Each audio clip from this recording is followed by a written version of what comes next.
জীবনে একটা কথা মনে রাখবেন,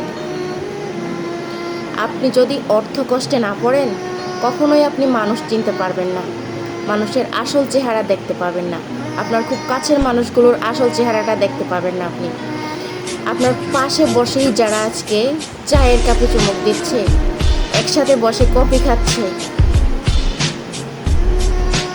তারাই আপনার একটা ফোন কল ধরবে না যদি আপনি আর্থিকভাবে ডাউন হয়ে যান, যখন আপনার অর্থ সম্পদ কিছুই থাকবে না।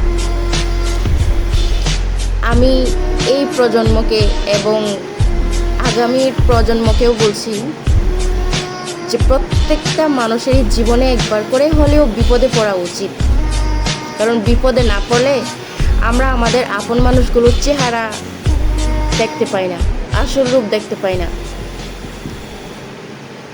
তাই আমাদের সবাইকেই অর্থ কষ্টে পড়াটা খুবই জরুরি, বিপদে পড়াটা খুবই জরুরি।